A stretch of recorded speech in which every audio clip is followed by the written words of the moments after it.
There is no more courageous person than somebody who has nothing to lose.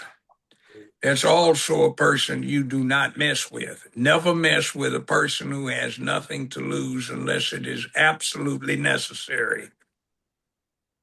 We need to get that down in our souls because it is important.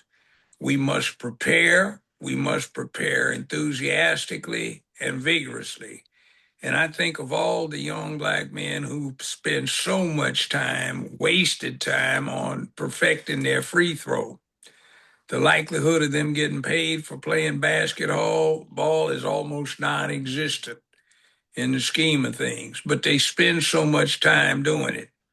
They know the stats on their favorite athletes and they can recite every syllable in some rap song, all right? But they do not pay attention to the essentials. And they want to say, I'm a warrior. No, you're not, because you're not putting yourself in a position where you die for a purpose that is a constructive one of dealing with your duty, honor, and obligation to provide for or protect. You're doing it because you hate yourself and you're dying for your posse, not because it's worth a damn, but because you want somebody to help you check out.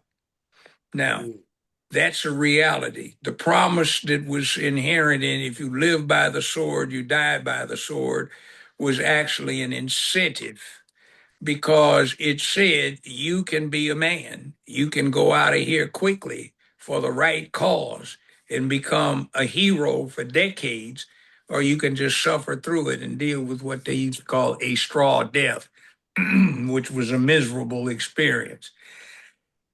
Straw death meaning the straw pallets you died on that you fouled with piss and excrement in your death process. But we have to look at things the way we are designed to look at things. And I'm talking about what made us men so that everything on this planet exists at our sufferance.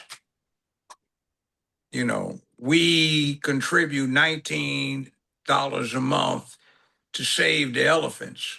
We need to get away from being the subject of send $19 a month to save your favorite Negro because he won't know love and he'll be out there in the cold this winter. See, we need to get away from that. So with that said, please, everybody exchange numbers. I have everybody's, I think. And call me, stay in touch. You know, sometimes I forget to stay in touch.